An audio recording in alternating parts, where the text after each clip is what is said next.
to Seriously Pointless Conversations about Culture, your Seriously Pointless podcast about all your nerdy and geek things across time and I don't know what today, James. Maybe just the release sphere at this point. Thank God the summer's drought is over. There are finally some games coming out again.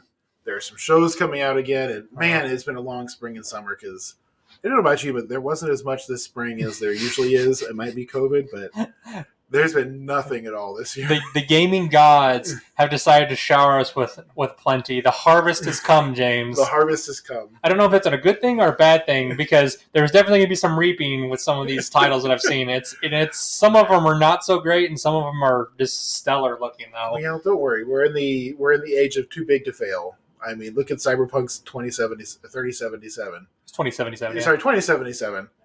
Despite its incredible flop at launch, it actually had more concurrent players on Steam this week than what was the new one with Elden Ring? Well, it was on a super sale. It was like 70% off or something stupid. Yeah. The point is though, is that that's what they do with games these days, right? If you flop, you just keep patching them until eventually they're not a flop anymore. Yeah, like you said, a big standout there would be Cyberpunk, and then also No Man's Sky. I mean, it's one of the top open world games now. It's like No Man's Sky is huge. It's really good though. And to be fair, at this point, they actually have delivered everything they promised originally. And it only took them 5 years? It only took them 5 more years, which, to be fair to them, of free patches. That's a lot of goodwill. These were not things they sold. Mm-hmm. That's a lot of goodwill on their part. Yep. I don't know how they've managed to make ends meet all the time. I guess they've been selling a lot of cosmetics. I don't know. That's what happens, man. But before we delve into how we feel about some of these newer releases and games that come up, let's do a quick little how you been, man, because it's been a little while, I know. I've been working too much, man. I know this is something that everyone's probably experiencing right now, but everyone's short-staffed, and I got called in, and I did 11 straight 12-hour days, and I beat. You can thank those baby boomers for retiring. Or they saw the writing on the wall. They said the economy's about to go tits up. We're gonna get out while we're good. And the thing is, I can't even be mad at them because, like, if I was 65 and my retirement was set, I would have been like, "Screw you guys, I'm going home." I mean, that is 100%. It's not a hard and half to do. I 100% agree with you, man. I could continue working and risk my life given my advanced age, or I could just go home and enjoy my retirement. That's kind of why I'm kind of surprised that your dad is still, because he's getting close, isn't he? He's 60-ish. He's 60-ish. He has some time to go still. And okay. I don't know how long he intends to work for. The thing is, he's in tech too, so it's not exactly a hard on your body profession. So what are you talking about, James? Carpal tunnel syndrome is rampant through our field. Okay. I mean, I know it's. You got to do 100 reps of reach for the Doritos during the day, but hey, it's Monster or Mountain Dew. Thank you very much. I'm sorry, it's a little behind. I'm behind the times. That's right. Now. You get the Dorito dust on your nubs, and then you're like clicking away, and it just gets everywhere. And if you have a mechanical keyboard, it wouldn't matter. That's true. They don't want to buy us those at work. They don't spruce out. Don't they care about you? They put a limit. So that was really funny. I had actually asked that. Whenever I first started over at my new job, I'd asked them, I was like, hey, do we get an allowance for any like equipment and stuff? And they told me what it was. And they were like, it's $100. I was like, oh, I can get a nice keyboard, like each, like nice keyboard, and a nice mouse for $100. No, they're like together. And I'm like, well, that doesn't help me at all. Back to Logitech. That's all I gotta say. I almost did. But some of the guys are super into it, and they get like really nice high end like keyboards. Like one of the guys, he actually told me, he's dropping like $400 on a keyboard. But then again, like I said, if you think about it, he spends probably 8 hours a day clicking away on a keyboard. I mean, I get it, but I know, and he's also single, so like $120 will buy you a nice mechanical keyboard with lots of pretty lights and all the bells and whistles, and like I don't know. I mean, I bought a $100 mouse too, but again, that's about the limit where you get actual features you might want. His is weird. So the way he described it, it was like it's like separated. It's supposed to be ergonomic, but it's split in two. It's basically a keyboard split in two. Oh, it's one of those bent ones. But it's not.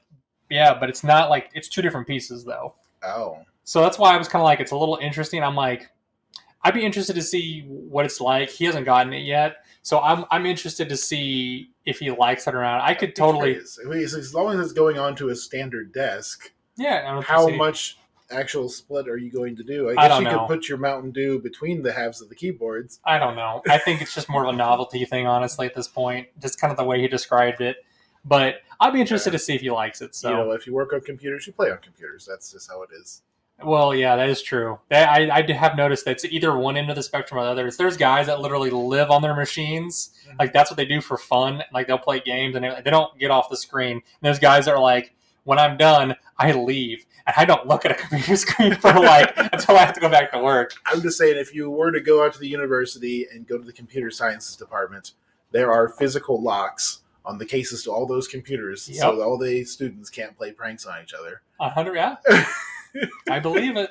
I believe it. Probably also to keep them from going in and trying to figure out how all the shit works, honestly. Yeah, I mean, that's what I'd be more afraid of. But it's a university computer. I mean, there's a lot you can do with those. Exactly. Story. Did I ever tell you the story?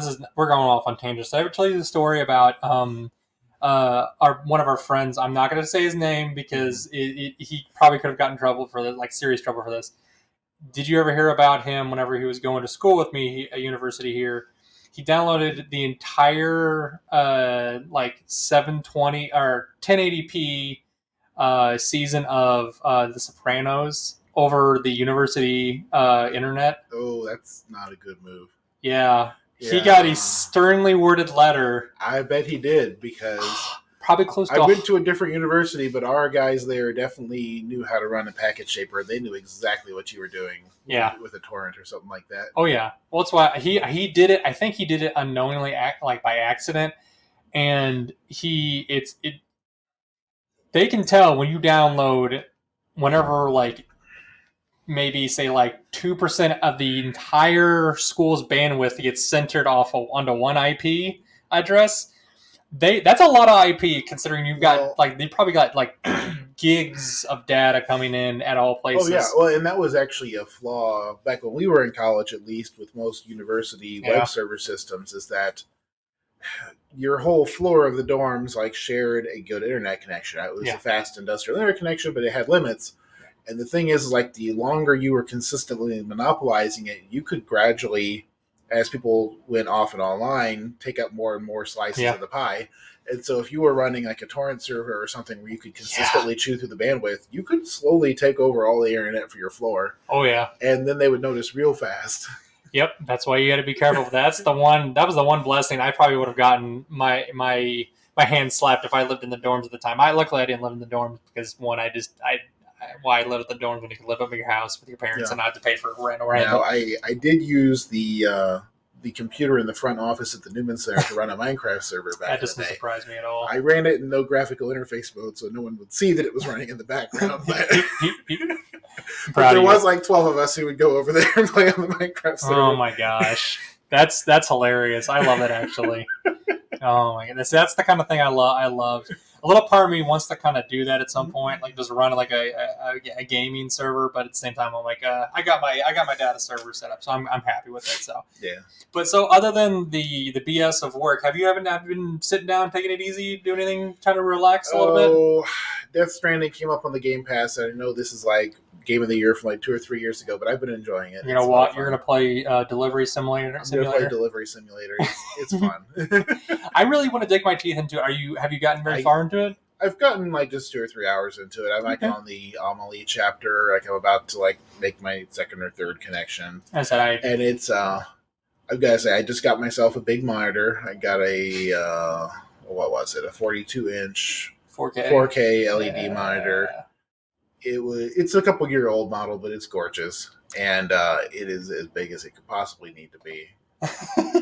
But hey, these games are almost photorealistic quality in 4K with HDR. It's gorgeous. A little part of me, so that's what I'm planning on doing. Hopefully, once I get the plan is here to get that new standing desk, and then I'm going to try and get another. I might retire this monitor, 2 smaller, either 24s or 32-inch 4K monitors and just do that and double up on it so I can use it as a workstation too.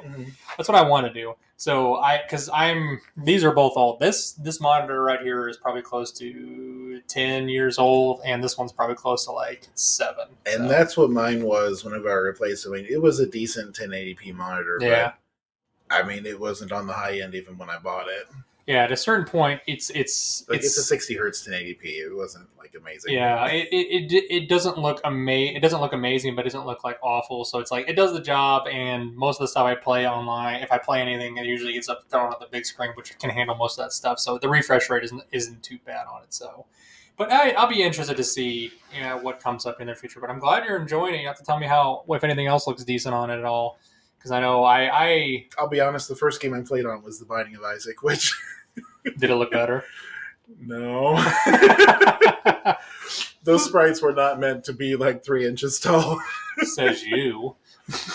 I think The Binding of Isaac deserves all reference from it. I mean, I like watching little boys like cry and pee as they run across the screen as much as the next guy, but... Oh my god, it sounded like my Friday afternoon there, running across the floor and peeing. Probably my son, honestly. But no, so have you been watching anything, or just been trying to take it easy, just trying to veg out a little mostly bit? Taking it easy. This anime season's been a little bit lackluster. It's okay. I've been enjoying the Sandman thing, which we're going to be talking about for our next episode. Yep. Yeah, there's been a little bit to watch, but no, not too much. It's just okay. kind of been a busy fall, really.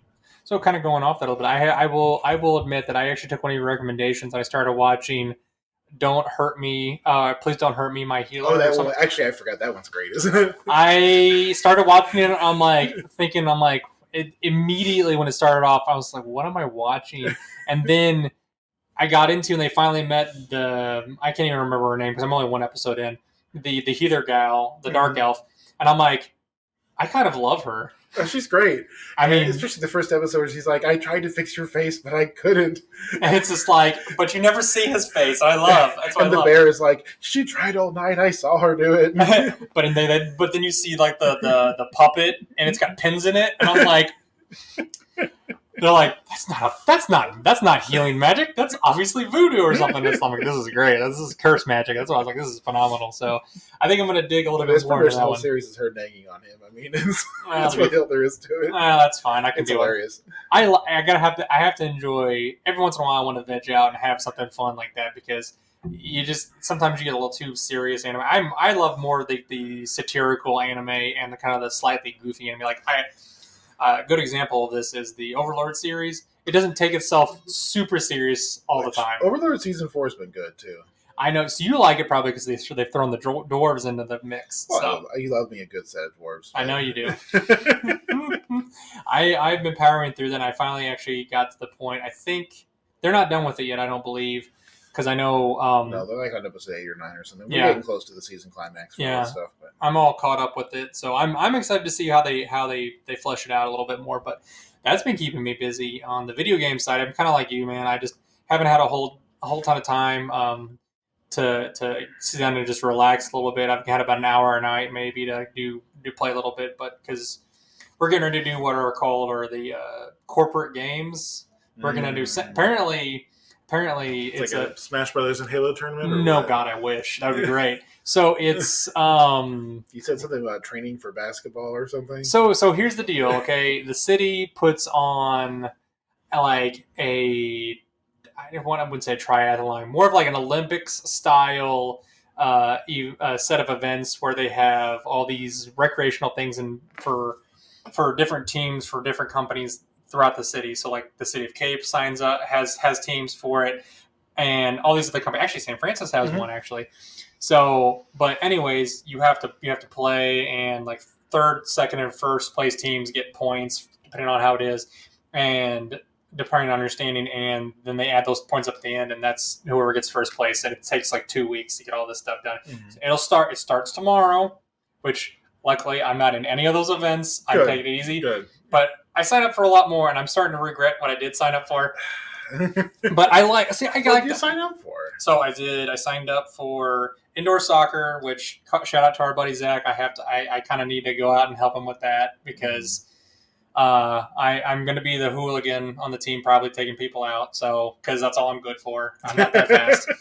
Sign up for basketball, flag football. I got dodgeball and softball. So all the violent sports. What do you say? Dodgeball is violent. So football, dodgeball. Yeah, but it's flag football. Soccer, I mean. And basketball. So the only things I'm good for. You're going to do all the fouling then. Yes, I am going to do all the fouling. That's what I'm good for. Just some body checks. They do other things like darts and billiards, which I'm going to be honest with you, I'm awful at. A gentleman's sport. I'm awful at both of those, unless I start to get really drunk, and then I get really good, and I don't want to do that. So I'm not that great at it, but I think a couple of the guys. You get better when you're drunk. You just care less. That's pretty much what it is. So, but yeah, that's what I've been doing. They are way more into that kind of stuff than I am, and they're like, we're going to do practices, guys, and I'm just like, these are for made up points, and it's a plaque that we get the thing. The amount of practicing you're going to accomplish is not going to make a difference. Tell everyone else that, James. Unless you're going to practice like 20 or 30 hours, whatever. That's why I kind of said whatever. I was like, I'll go to a couple practices and make a thing out of it. But actually, I really started enjoying kind of getting out there on the court and playing basketball again. Actually, I think some of the guys at work are wanting to start doing pickup games, maybe weekly pickup games, or maybe once every couple weeks. So that'd be a good excuse for me to get out there and around. All I know is we played some 5-on-5 against some younger kids yesterday, and I played for about 45 minutes, dude. I'm old. My knees hurt so bad today. I bet. And I'm just like... 45 minutes sounds absolutely brutal. There were breaks in between there, but man, dude, I'm not young anymore, James. I'm definitely not. Like my ankle, I iced the living crap out of my legs last night, or my knees last night, and they're still sore. So I was like, I'm gonna have to take it a little easier on my old weary body. But no. Other than that, in my free time though, I have been playing a little bit of Days Gone, which is that's actually on the PlayStation now. Not PlayStation now. PlayStation Plus is what it is called. But anyways. It's an open world, post-apocalyptic zombie game. It's actually pretty fun. So you play a guy named Deacon St. John. He is an ex-military guy that joined up with a biker gang and actually ended up falling in love with a gal that was a PhD biologist that was working on something. You don't really know what it is. But then you guys get separated during the apocalypse or the big zombie outbreak type thing. And his whole thing is he's trying to find her kind of thing. It's really fun. So it's a nice little open world type game. I probably dropped over the last 3 weeks, maybe 25 hours into it. Wow. But it's fun. I'm enjoying it because I've been wanting to play it for a while. So I just really wanted to see what it was like. There are a couple things that it does have a little bit of clipping that bothers me. But other than that, it's still fun. So it's been it's scratching my open world itch because every once in a while I get that. Is this like a DayZ thing where it's multiplayer at the same time? Or no, is it single player? It's all single player, which that's what I like about it. It is. I think as I'm getting older, I'm kind of you do a survival crafting big world thing, and some guy who's sunk 1 million hours into it shows up with the laser gun and kills you when you're trying to chip your You mean arrow. A laser gun attached to a dinosaur that attached to a dinosaur he's riding around? Exactly. Hypothetically, might have happened the one time I played Ark, and I'm just like, I'm done with this game. Yeah, that's why I don't play Ark. Yeah, that couple of guys from my last job tried to get me to play on that, and I did it, and I'm like, nope, I'm done. Later, bye.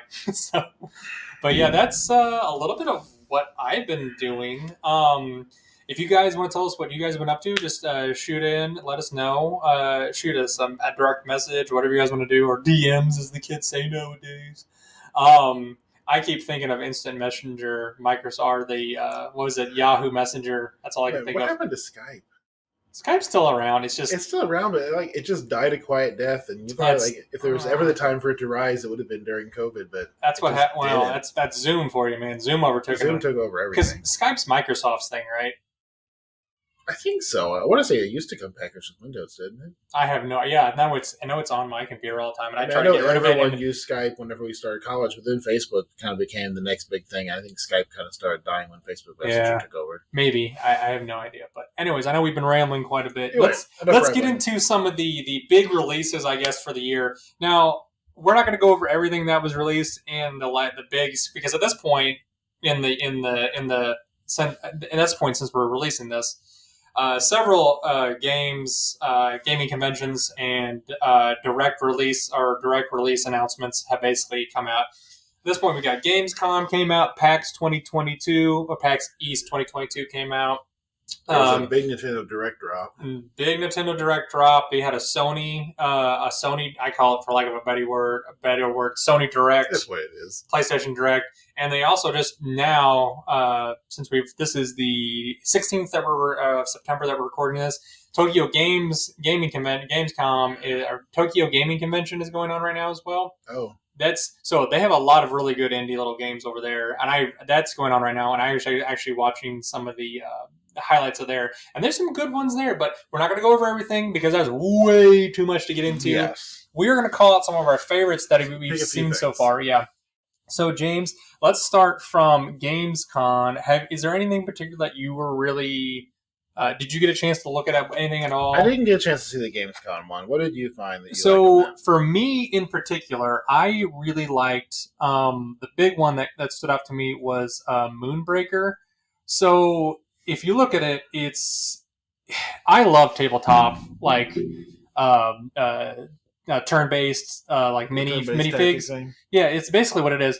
And so it looks like a Warhammer type game, but a tabletop Warhammer game, but it has all these really unique little minifigs and everything like that, and you can unlock them as you move along, and you can upgrade them and things like that. And I like that kind of stuff. It's got kind of an Overwatch aesthetic to it. Yeah, just like kind of like the postmodern like Tokyo, industrial thing. But the thing I thought was really cool is apparently Bryan Sanderson is involved in making this. Really? So the author, if you guys know Bryan Sanderson, he's a very well known fantasy and sci-fi author.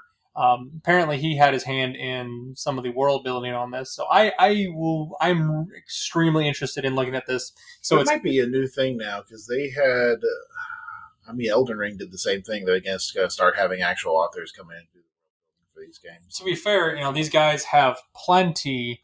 Plenty of experience getting in there and trying to make worlds essentially. So I can't see why they would want to pass up anything. A good opportunity to get some good publicity. A big AAA release has so much world and stuff put into it that just having good writing helps a lot.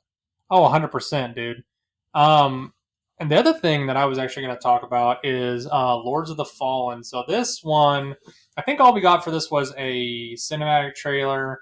But this is another big game that's going to be coming out, and it looks like it's mostly going to be a first-person game. I'm a sucker for a giant hand reaching above the dirt. Well, I think it's going to be kind of a Dark Souls-y game, so I'm interested to see what it does, and it looks like it's definitely going to be more of a kind of a Dark Souls-y RPG kind of thing. So.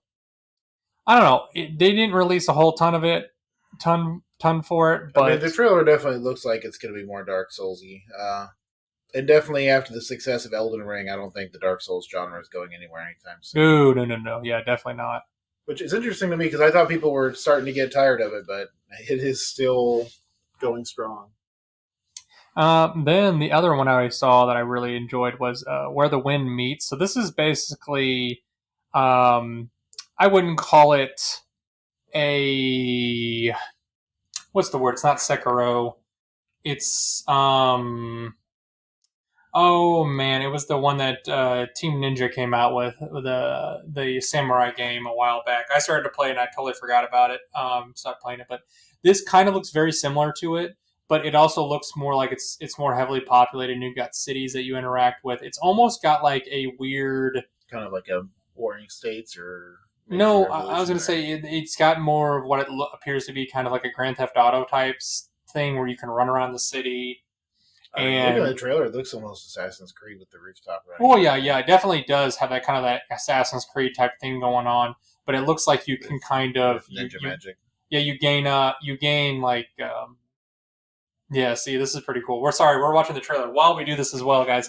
So, because I know James hasn't got a chance to look at a lot of the stuff, but it definitely has a lot of Assassin's Creed type. People basically have started calling this Assassin's Creed in Japan, but I don't believe this is definitely not. What was that game? It was set like in a fantasy London, and you like meet the Dark One, and you get like a black heart, and there's a bunch of like whale oil stuff. Oh, you're talking about Dishonored. Dishonored. That's what it reminds me of. It looks like a Japanese Dishonored. Oh yeah, 100%. You got some stealth elements. You got some magic elements.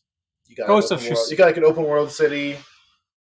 Yeah, I'm going to show that one to Kelly. She'll probably like that one. It looks really good. So it's Ghost of Tsushima. Actually, is what I was talking about. I played that one. I've enjoyed that. I need to get back to it. But this is the other one I kind of thought about.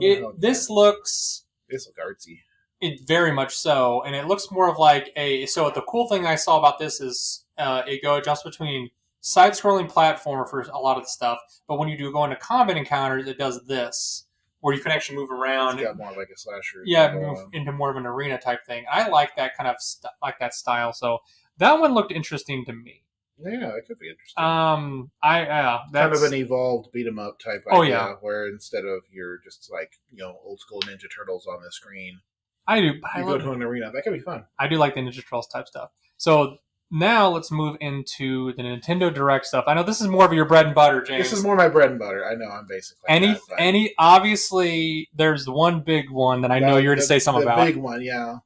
The big one's the Kingdoms of Hyrule. So they dropped the Breath of the Wild sequel finally. We saw an early trailer last year, which was just kind of a "Hey guys, we haven't forgotten about you" trailer. This one actually has some actual content in it. It looks really cool. I actually got a chance to see the gameplay trailer. I am excited. So it almost looks like they have like an overworld for like little floating islands above. I don't think it's any accident that Skyward Sword got a HD remake this year. That's all I'm saying. Like the aesthetic, the floating islands, it very much looks like it's like a ruined kingdom in the sky with Skyward Sword. Yeah. And a lot of the gameplay bits they did shows like that stuff coming down into the Hyrule overworld area, which that map looks to be very similar or the same. And so I'm wondering what they're going to do. I will tell you what, fans are losing their mind over like one line of the trailer where they talked about being able to farm. And so everyone is losing their mind saying that Zelda's becoming a farming sim. I don't want to play a farming Zelda sim. And that's what everybody is saying. I don't want to do it. Guys. It's a gigantic game. I'm sure you're going to be able to like sow a rice seed and harvest it. I doubt it's going to be a core mechanic of the game. I mean, this could be like a kingdom rebuilding simulator now, and it just depart further from the core Zelda franchise, which Breath of the Wild was a departure from the main franchise themes. It was, and because it definitely that is one of the nice things. Like, where do you go? Like, you explored the wild in the last game, so if you're going to stay on the same map, you have to have some new goal for what's going on. So rebuilding is a logical idea, but it looks like they're going to take you up to the sky and maybe they'll pull in the rice and ruin it could be like Sakuna. Yeah, Sakuna rice and ruin. I'm interested to see. I will be interested. That one actually. So I'm actually going to throw out the. They're saying that it's supposed to launch May 12th, 2023. So I know you've already almost a year away. It's like 2/3 of a year. It's a long way off. That's okay. Well, I'm sure they'll have a couple other things to release closer to the release day. I'm honestly surprised that they actually showed us any gameplay of it, honestly. But I think it's because they had previously teased it was going to be late 2022. Yeah. And it's getting pushed back again, which no surprise there. Every big studio game that was under development during COVID had some slowdowns. I'm not surprised that everything's late. But they had to show something. Yeah, you start to kind of lose faith in a company if they don't. They've got a concrete day, and Nintendo historically has always honored their actual days when they finally give them. So yeah, we kind of goes back to that old adage that we've been talking about for a while. It's like you need to like structure your marketing well. Otherwise, if you don't time it right, people are either going to lose interest. Or they're going to. It's kind of like if you don't time it just right, they're going to lose interest, right?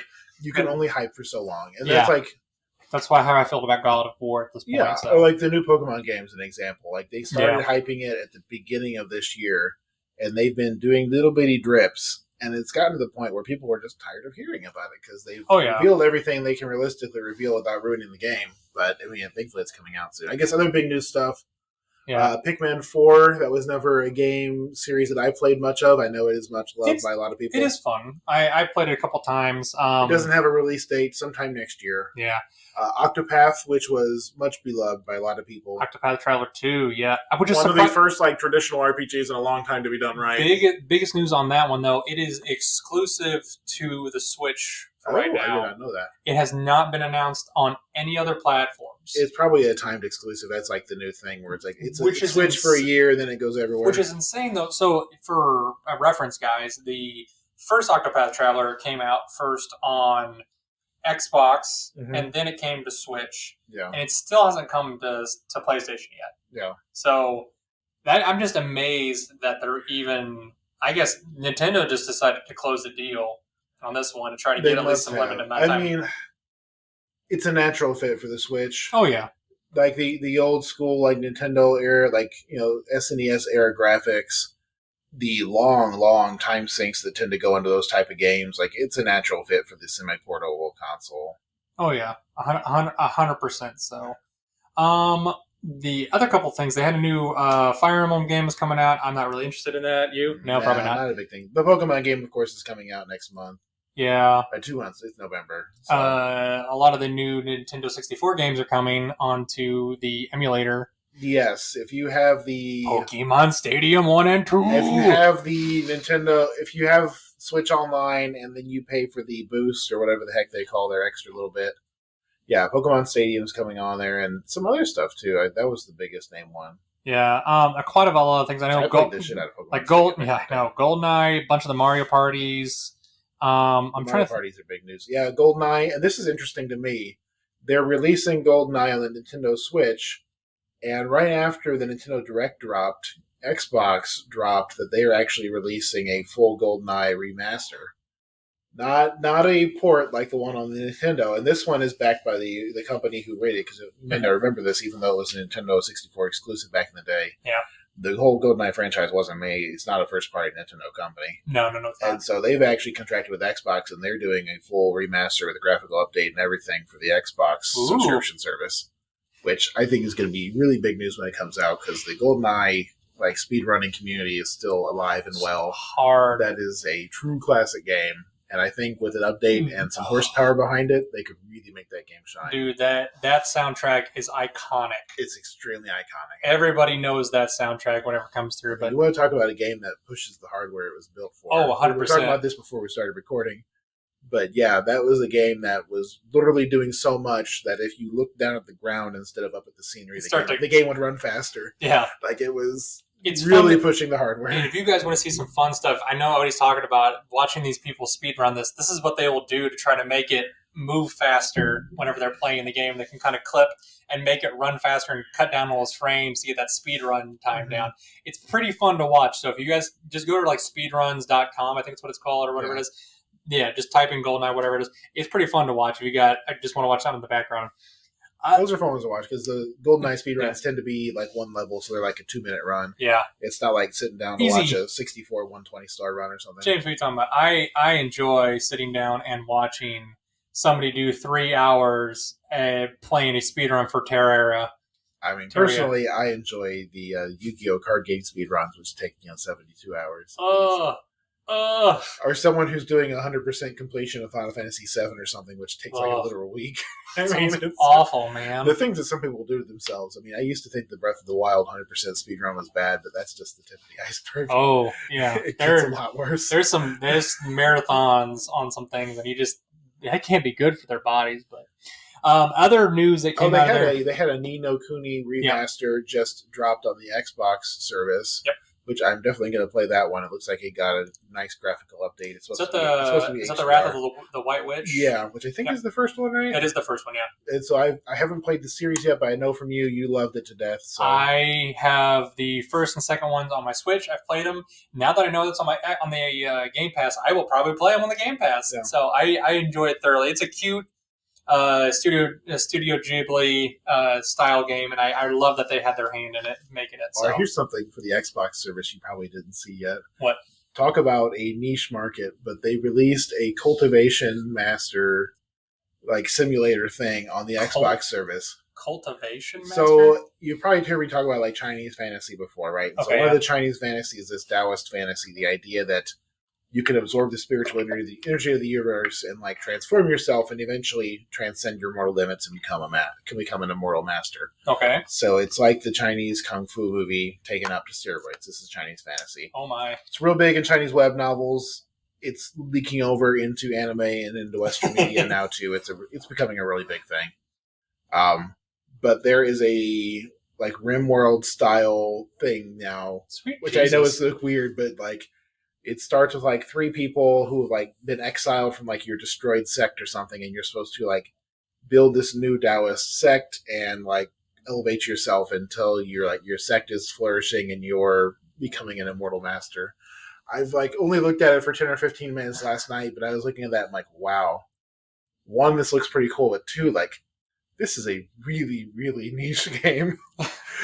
Everybody's got that. Apparently, it came out a couple years ago and it's just coming to Xbox now, but I might give it a try. Yeah, you try it out. I tend to lose interest in those RimWorld style management games. That's more Kelly's thing. Yeah, I enjoyed him a little bit. I know, but it's just not my cup of tea. But I will give it a shot if I get a chance to kind of see what it's like. But yeah, other things that I'm not so excited about. Apparently there's like 4 Resident Evil games coming to the Switch. One of which is Village, which is their newest one. Have you seen?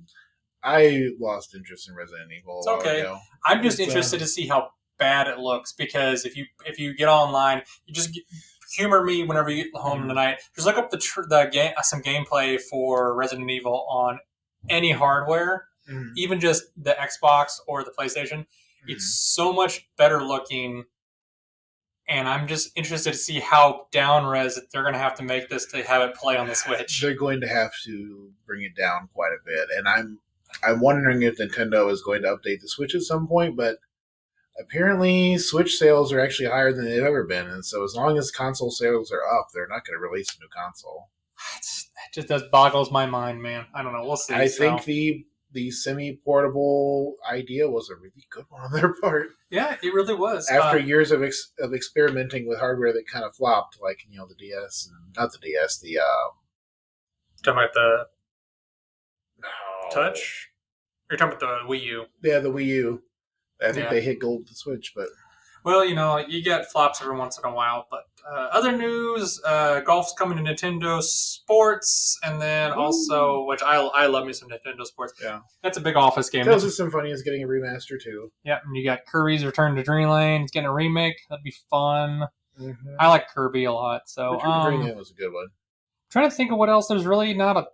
That's kind of all the Nintendo news, and a lot of it is out in the future. What's the name of the Stardew Valley company? Not Stardew Valley. Talk about that one, the Forgotten Valley. Story of Seasons, yeah.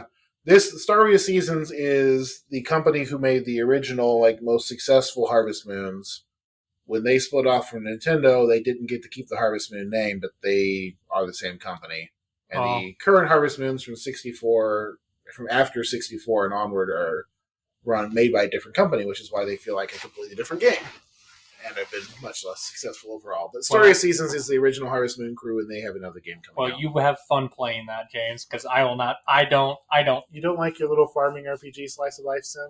Do you see this face? I do see that face, but Stardew Valley is magical, baby. I'm sure it is.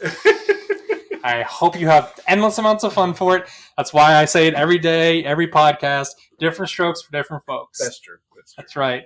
So I think that's about it. Anything else you want to talk about on the Nintendo? Nah, that's all that I think. PAX has what do we got on PAX? Quite a bit. I'm trying to think. I threw a lot of random things on here for us, James. One I thought was kind of funny. With turtle in the name, so it's called World Turtle. I feel like anything with turtles you have to be interested in. I like Toidles. But this one is, I don't know if this was more of a horror one. Okay, so this is kind of a, kind of got me thinking that this is kind of a Lovecraftian type thing a little bit. But this is like it's a ship's crew, and they got stuck in an Arctic, probably like in the 1800s. Probably they get stuck in an This ice is melt. interesting, like a text-based decision maker. Yeah, and it's really fun. Kind of like old school Oregon Trail. It really feels like that, and I like those every once in a while. Mm-hmm. And I'm a little part of me. I know if you guys haven't figured this out, I like the morbid things sometimes. I say if this is horrifically unfair, then I think it'll be a lot of fun because that was one of the best parts of these text-based games is just how brutal they are when you pick badly. Oh, 100%, dude. That's why I kind of like this because this kind of makes me feel. This makes me feel. It's like, are you going to hunt for the whale or not? Oh, yeah. You did? Well, it turns out your ship capsized and your 6 best sailors are dead now. This makes me feel a lot like maybe like Darkest Dungeon or even actually the way it looks now that I'm looking at it, it looks a lot like Frostpunk a little bit. It's got a Frostpunk vibe with the Arctic aesthetic. So grimy folks. I really want to play this and just kind of see what it's like. That'd be a lot of fun. Eating the dead. I know. Here you go, James. And this one was for you though. It's called World Turtle. So we were talking about the Chinese like fantasy aesthetic. This is another thing from that. It's interesting. We're starting to see Chinese fantasy spill over to Western stuff now. What are you talking about, James? This isn't Chinese fantasy. This is Terry Pratchett at his finest. You put that blasphemy away. I don't see 3 elephants on the tortoise's back, so it's not Terry Pratchett. And he was copying anyway. He 100% was. Yeah, it's. I just think it's funny. I just wanted to throw that out there. Yeah, yeah. This one looks kind of like a nice little building sim, and they have some stuff on there where you can like different turtle worlds will meet other turtle worlds, and you can like trade and stuff.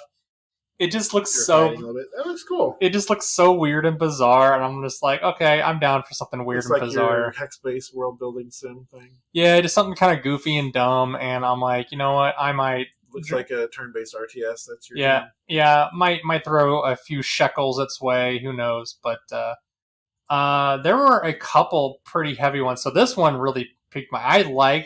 This one is called not Akira. Wow, that looks just like Akira. Link to the Past. It's kind of like that's what they call it. So they call it a Zelda Link to the Past clone.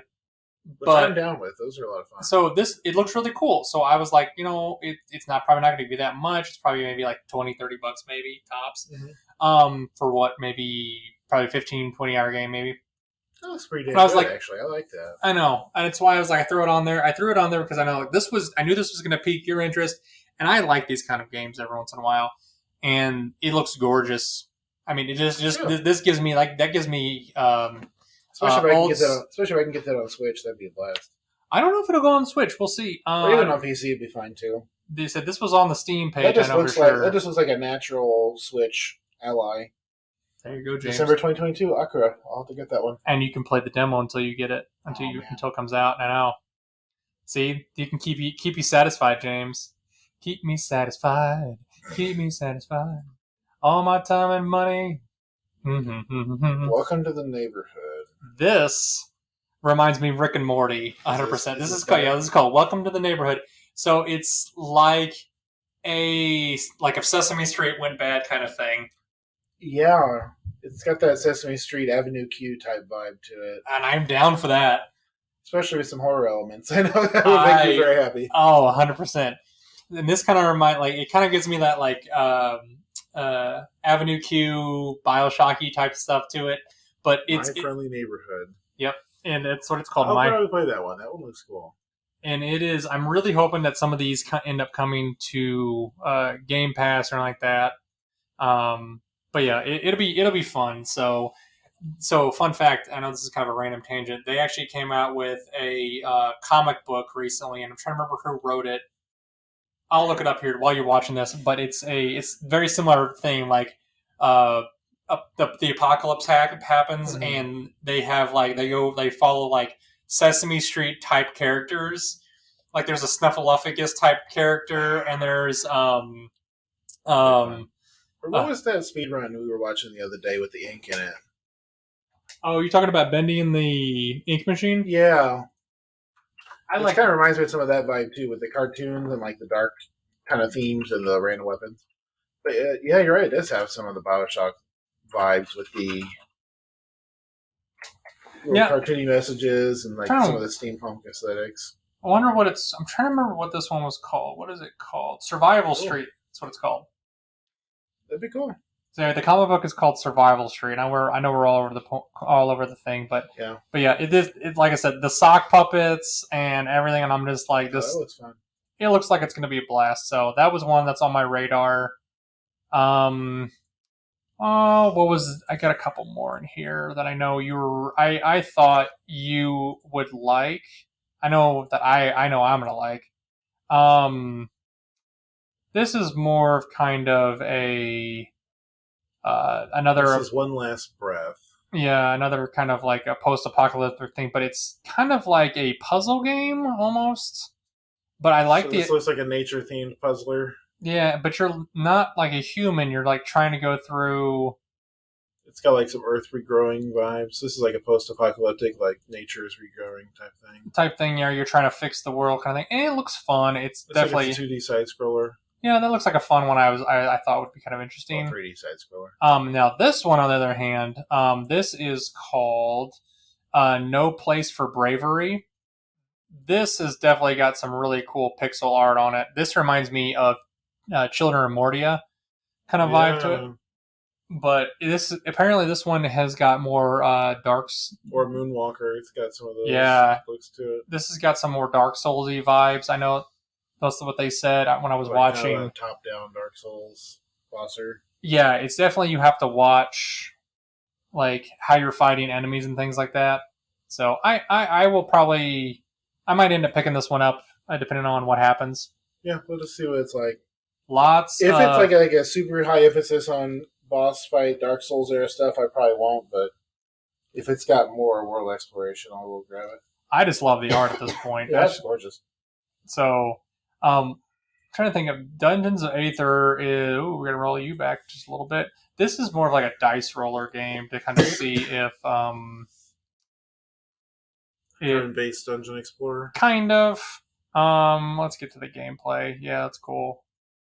But it's some type of element dungeon thing going on. Why are they telling us all this stuff? Yeah, so you do this, and then you have to you have different attacks and things like that, and you have like a little overworld. Interesting. And you have different rolls, and you have to roll for your damage and things like that. So it looks kind of tedious.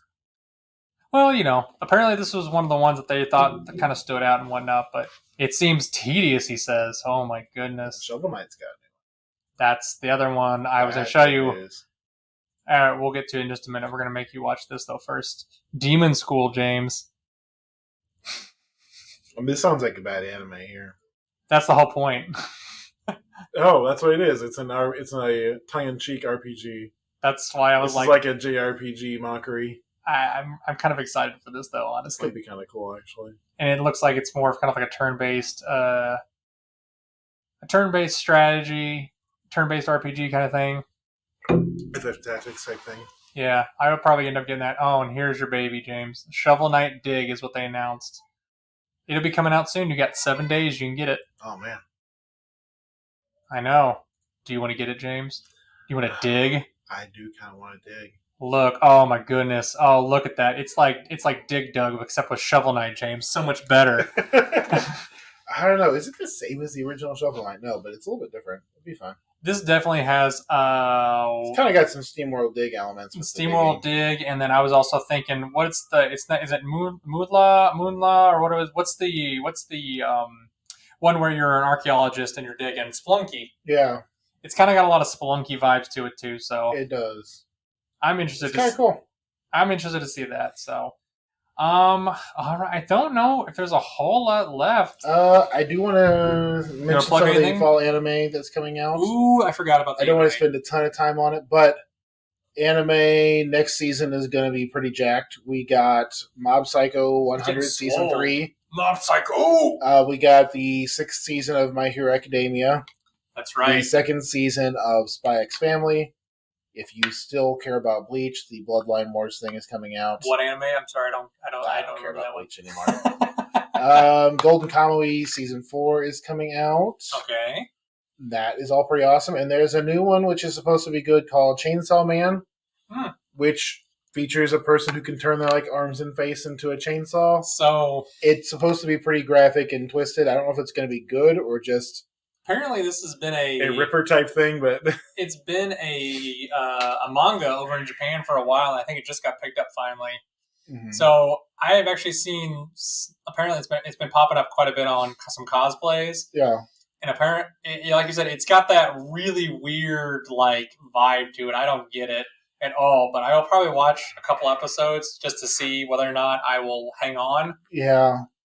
I don't know. And that's mostly just stuff that's, getting new seasons. I'm sure there's some new IP stuff that's good too, but that is what stuck out to me. So if you are a fan of any of the big anime names of the last couple of years, most of it's getting a new season this coming fall. Yeah, I know you said that. So it's going to be a big time. Well, I know you said that, what was it? Made in Abyss is going to be coming out after a little while too. Yeah, Made in Abyss is coming out already now.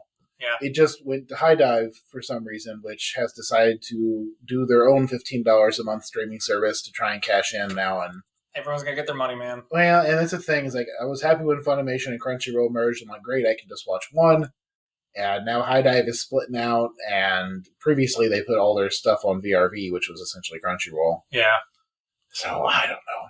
You're just going to have to find a better way to do it. Look them up, James. Well, listen, I'll just go wait for the season to finish, and I'll get a free trial, and I'll binge watch. Well, nothing else they had on their list of anime for the season seemed like it was worthwhile, so I'm hoping they'll just their webpage will be strangled in the cradle, and they'll go back to putting it on their services. Oh, James. We're supposed to diversify so that we don't have Disney problems like that. Well, that's true. I don't want to have another Disney Plus in our hands. So we'll see, though. But yeah, is there anything else you would like to talk about before we? I think that's enough news. I know we kind of powered through this episode. I know because, like I said, guys, it was mostly just a lot of releases this time of year. There wasn't a whole lot of controversy or news really, but this was the big news for us. The game release time of year is always what we look forward to because it kind of gets us as ready for... The summer drought is finally over. I know. We get really excited about new games coming out. I get excited about games and I'm going to purchase and probably never play and they'll set my library. That's what ends up happening. That is the problem with Steam games. That's the problem with Steam games. But luckily that's why Game Pass is better because if I don't play it, it goes away and I have to get onto it. So, but yeah. All right, guys, we're going to head out of here, but I thank everybody for coming in. If you guys, anything at all you guys want us to talk about, just hit us up, let us know. If there's something we missed about games, if there's things that were interesting for you that we didn't talk about in regards to any of the games that came out, just let us know. Because like I said, we're pretty niche kind of ideas on what we like about games. But James, just want to say thanks for coming in and spewing your Nintendo and anime knowledge for me. Of course. You keep me on track because I don't remember everything all the time, so that's good. No, that's fine. So, all right, guys, we're going to head out of here. Have a wonderful day, all right? See you guys. If you're interested in keeping up to date with new episodes on our channel, add us on any of your favorite podcasting apps, or subscribe to our YouTube channel at Seriously Pointless Conversations. If you have questions or concerns, please email us at seriouslypointlessconvo@gmail.com. We appreciate any feedback. Thank you for listening to our show.